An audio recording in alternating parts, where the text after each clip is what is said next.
guys, may mga markings siya.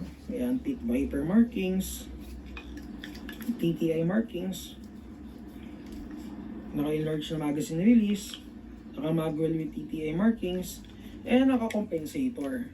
So, yun nga, kanina nabanggit ko, entry level lang siya. Kung gusto nyo magka-Pit Viper, and medyo kinukulang kayo for now, pero gusto nyo na kasing kumuha, pwede naman kayo mag-settle dito sa entry level natin na double barrel John Wick 4. Okay?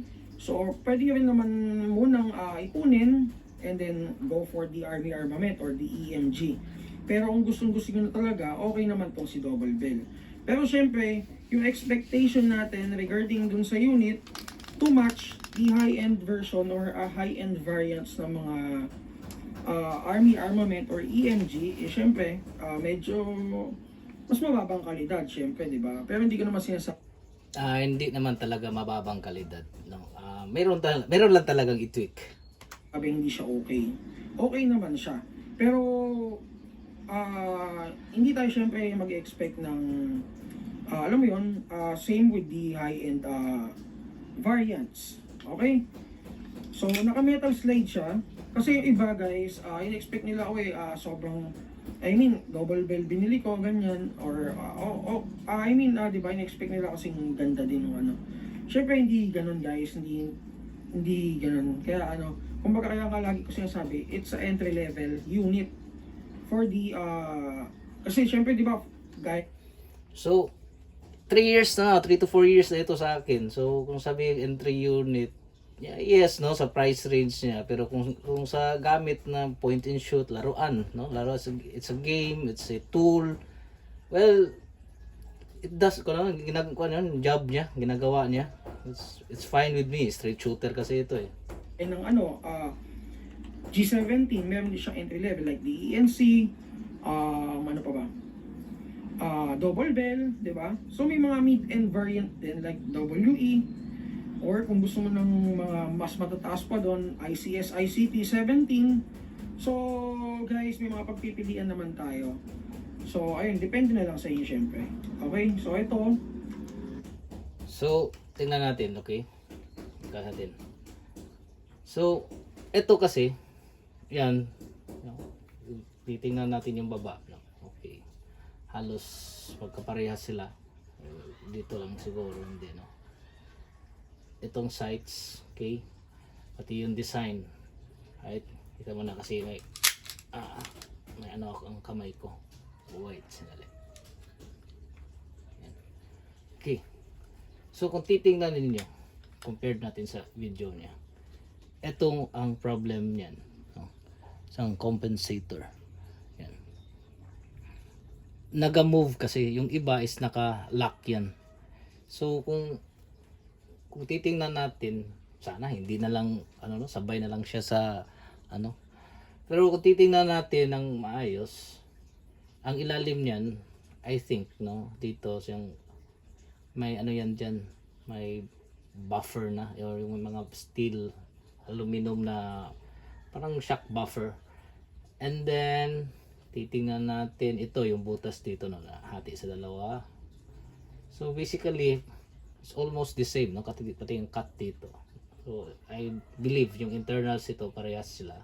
So, ang kaiba nila is yung slide. At ito yung weak point niyan eh. Kaya, dahil dito, wala siyang mga moving parts ng ganyan, siguro, no? Nag-cost ng long term. Sa laruan, 3 years to 4 years, na yan, long term na yan eh. So, natin, balik natin yung niya. Ito yung niya, compensator. So for the compensator guys, ito madami nagtatanong. Normal ba to? Yes, yan, normal problem to. yan. Normal to kay Pit Viper na double bell. So hindi talaga siya naka-fix gaya ni Army Armament. So kasi si Army Armament, parang naka-tornilyo dito banda.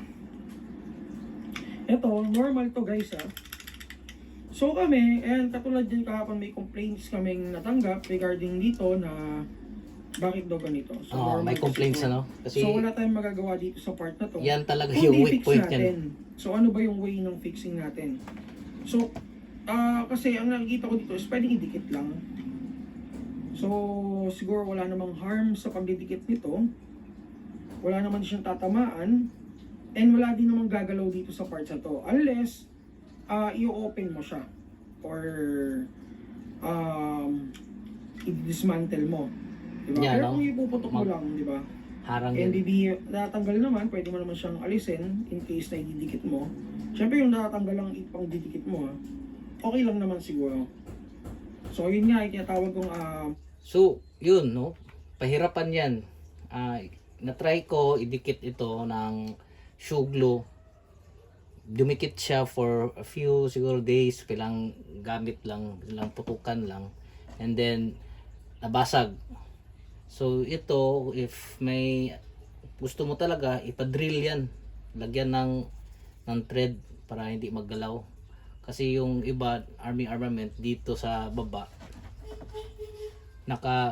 may ano diyan, may thread, no, may lock, no? So kung i-dismantle, field strip, kailangan siya tanggalin muna yung screw, tanggalin ang compensator bago maalis yung slide. modification so sa mga units. Siyempre titingnan mo muna kung may tatamaan, di ba?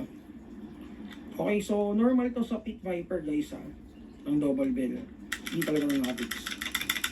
Teka, may ano ba tayo dyan? Sample. So this is the Army Armament high-end version.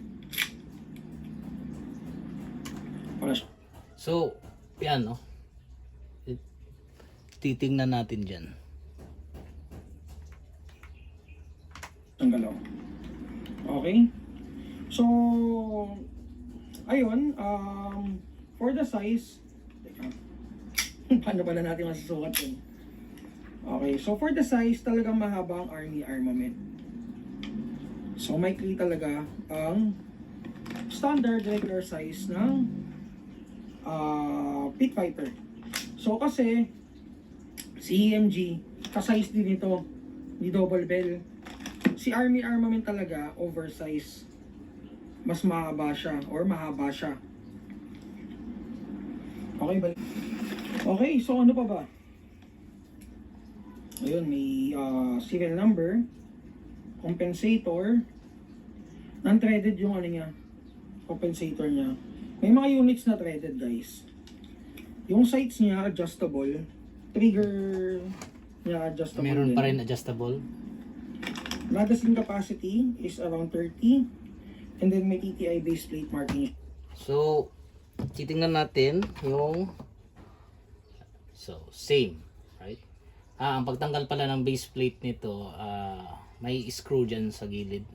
May kasama yan siyang allen para matanggal ito. Huwag niyong pukpukin ito or i-press na hindi kaya.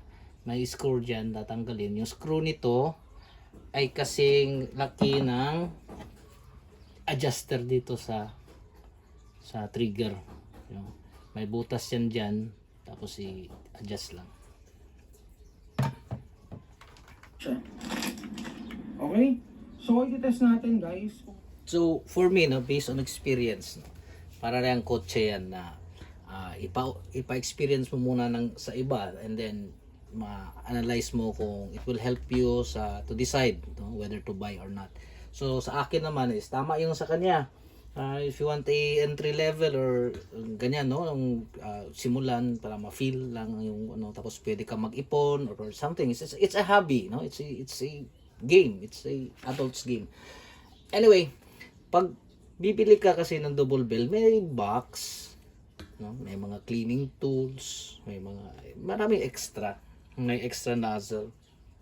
Ang problem lang talaga niyan, sa nakikita ko lang, based lang sa experience ko sa John Wick 3, mas maganda yung John Wick 3 kasi less ng stress dito sa harap, no? Yung compensator niya medyo, I think na makaabala siguro sa accuracy or something. Hindi ko alam, but based sa hindi naman tayo bias kasi almost the same sila, no? Almost the same. Ito lang yung ganun lang talaga, no, ganyan, may pero I think that is not ganito kalaki. So I think no na mag-wiggle kasi ang iba may compensator talaga na, pero mabigat siya. Tapos I don't know, napaisip ako, no, paisip tayo na maybe hindi talaga mag mag affect, pero I think tong majority, nalilito din ako. Anyway, if sa tingin nyo yung pit viper ng double bell is parang it will cause problem, no, yung niya, yung compensator niya in the near, kasi dito gumagalaw man pero straight shooter kasi. If nababother kayo sa compensator or baka masira, wag ka nang bumili kasi may doubt ka eh. So as of now, ito yung trusted na nagamit talaga, balik-balik, naka-holster kasi ito, kaya hindi masyadong maraming gasgas, no? May mga maliit lang pero maganda yung holster nito. Ang iba kasi kahit saan nilalagay maraming gasgas, pero this is around mga 3 to 4 years na gamit. Ang nozzle napalitan lang nung replacement niya, and yan din may replacement niyan. And na figure natin yung cost. Ang cost is umakyat yung BB dito, tapos na slam, kaya nasira yung nozzle. So meron talagang ganun, no? And I think nasa pag change mag, tapos na habit na mag change mag ulit, so ma-double feed na. Anyway, yun, kung feeling nyo na bothered kayo sa compensator ng John Wick 4, no, yung Pit Viper, and do not pursue, no. Go with the Combat Master na John Wick 3. Go with it. So magtagal talaga siya, no. Ito is may crack yan dyan kasi ako mismo ang may cause, no, pero yung functionality niya hindi talaga nasira agad. Okay? Yan. Hindi siya nasira agad. Kahit na ko dito, ginadrill para mag-aggressive, okay lang siya. So, kung sabihin ko depende sa paggamit, depende sa pagtago, meron kasing box. I think itong box naka-help ng preserve longer yung ating laruan, kaysa nang ilagay lang kahit saan, no, yung temperature, yung dust or whatever. So yung mga seal baka mag-dry kasi meron siyang box na ko-control yung So again, okay yung Pit Viper, pero kung na-bothered ka sa compensator niya, go with the JW3. Tested and proven po. Kahit may video dyan, nilagari na, na-change na yung to yellow green, ilang color na yung okay na okay talaga, no. It's good for the money. It's good. Kung sabihin ng startup, yes, it's good. And then it will work. Hindi lang talaga maggigil-gigil kaya mali-mali na. Anyway, thank you.